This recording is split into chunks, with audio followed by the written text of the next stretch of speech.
Hello everyone, my name is Naman Goyal and today we are going to learn chapter 2 of class 10 polynomials, right? देखो पिछले lecture में हमने इस chapter को start किया था और हमने वहाँ पे क्या सीखा था कि पॉलिनोमियल्स में हमें क्या क्या पढ़ना है और क्या क्या चीज़ें ऐसी हैं जो हम क्लास 9th में हम पढ़ के आए हैं और जो हमें यहाँ पे यूज़ आने वाली है, जिसमें कि बहुत इंपॉर्टेंट चीज़ थी जीरोस ऑफ अ पॉलिनोमियल। मैंने आपको पिछले लेक्चर में बताया था कि जीरोस ऑफ द पॉलिनोमियल का मतलब क्या होता है और कैसे हम उनको फाइंड आउट कर सकते हैं, राइट? ये बताया था। अच्छा, आज हम पढ़ेंगे geometrical meaning of the zeros of polynomial, कि किसी भी पॉलिनोमियल के जीरोस का ज्योमेट्रिकल मीनिंग क्या है। ज्योमेट्रिक मतलब ग्राफिकली है ना, ज्योमेट्रिकल का मतलब ग्राफिकल भी होता है ना, ग्राफिकल मीनिंग, कि ग्राफ से अपन कैसे इंटरप्रिटेट कर सकते हैं कि क्या मीनिंग है जीरोस का। तो समझने की कोशिश करना, बहुत ही सिंपल है और बहुत ही ज़्यादा इंपॉर्टेंट भी है। जैसे मान लो मैंने लिखा y is equal to f x, कोई भी एक पॉलिनोमियल है मेरे पास। y is equal to f x क्या है? कोई भी एक पॉलिनोमियल है। अच्छा, थोड़ी सी देर के लिए मैंने मान लिया कि x1, x2 एंड x3 तीन are zeros of this polynomial, are zeros of this polynomial। ठीक है, मैंने यहां पे क्या बोला कि मैंने कोई भी एक पॉलिनोमियल मान लिया कि y is equal to f x, कोई भी एक पॉलिनोमियल है, उसके तीन रूट हैं, एक है x1, एक है x2 और एक है x3। कोई दिक्कत? अच्छा, अगर x1, x2, x3 इसके रूट्स हैं तो इन पे उस पॉलिनोमियल का वैल्यू गारंटेड जीरो आने वाला है क्या? ठीक है क्या? तो यहां से अपन बोल सकते हैं therefore F of x1 is zero, F of x2 जो होगा वो जीरो होगा, एफ ऑफ x3 जो होगा वो जीरो होगा, राइट? अगर मैंने मान लो तीनों रूट इसके मान लिए हैं x1, x2 और x3, तो इन तीनों रूट पे उस पॉलिनोमियल का वैल्यू क्या होने वाला है? जीरो होने वाला है। ठीक है क्या? अच्छा, पॉलिनोमियल का वैल्यू मतलब क्या है? y का वैल्यू, इन x पे y का वैल्यू क्या होने वाला है? जीरो होने वाला है।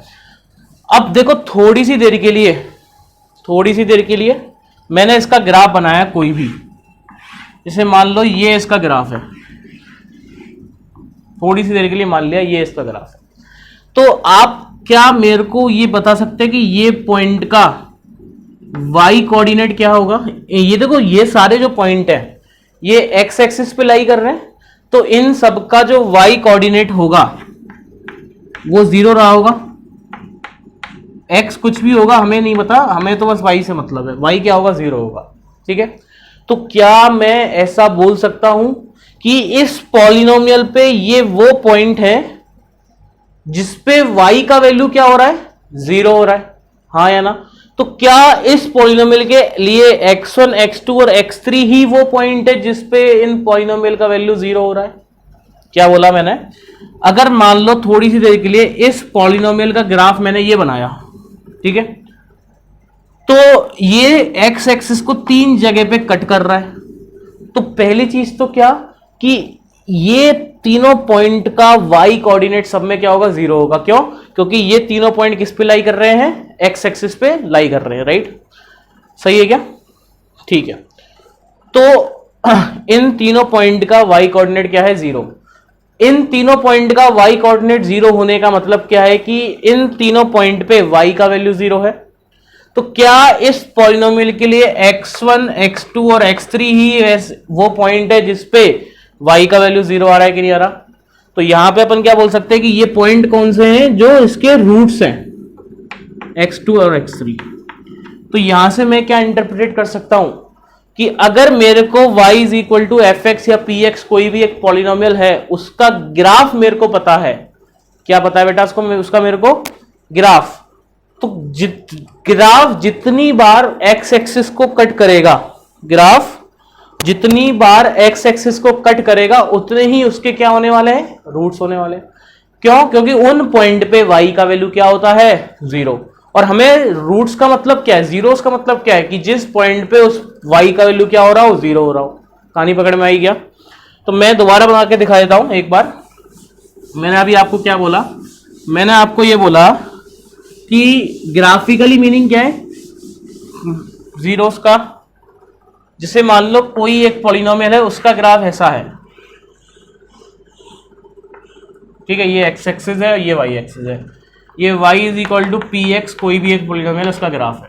अब मैं ये जानना चाहता हूं कि कितने इसके रूट्स हैं या फिर जीरोस हैं। तो अभी आपको मैंने क्या बताया कि किसी भी पॉलिनोमियल का ग्राफ जितनी बार एक्स एक्सिस को कट करेगा उतने ही उसके क्या होते हैं, जीरोस होते हैं। तो कितनी बार कट कर रहा है, देखो 1 बार, 2, 3, 4, तो अपन क्या बोलेंगे 4 zeros। How many zeros are there for this polynomial, 4। Clear है क्या? अच्छा, अब ये तो ए था ना पहला, और ले लेते हैं इसे, मान लो बी हमने दे लिया ऐसा, ये एक्स एक्सिस है, ये वाई एक्सिस है, ठीक है। कितने जीरोस है इसके, 2। जितनी बार कट कर रहा है उतने जीरोस हैं, तो 2 जीरोस, ठीक है। अच्छा, अगला देखो,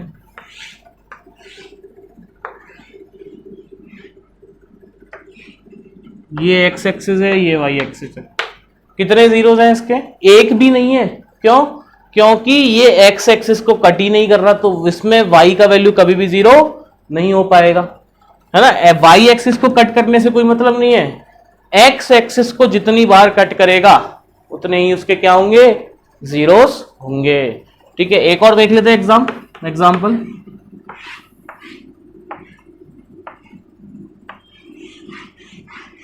कितने देख लो, गिन लो, 1, 2, 3, 4, 5, 6, तो 6 जीरोस हैं इसके, ठीक है क्या?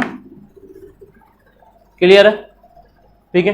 तो बस यही है हमारे पास geometrical meaning of the zeros of a polynomial, ठीक है।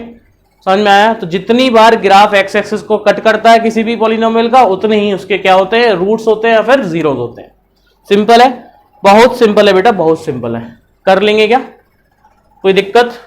तो बस आज के लिए इतना ही काफी, यही मैं आज पढ़ना था, ठीक है। नेक्स्ट लेक्चर में हम सीखेंगे कि relation between the zeros and coefficients of polynomial, ठीक है। क्या रिलेशन होता है जो हम लिख सकते हैं जीरोस के बीच में और कोएफिशिएंट्स ऑफ पॉलिनोमियल के बीच में, ठीक है। तो यस, जब तक के लिए पढ़ते रहें, मुस्कुराते रहें, मिलते हैं नेक्स्ट लेक्चर में। Thank you so much.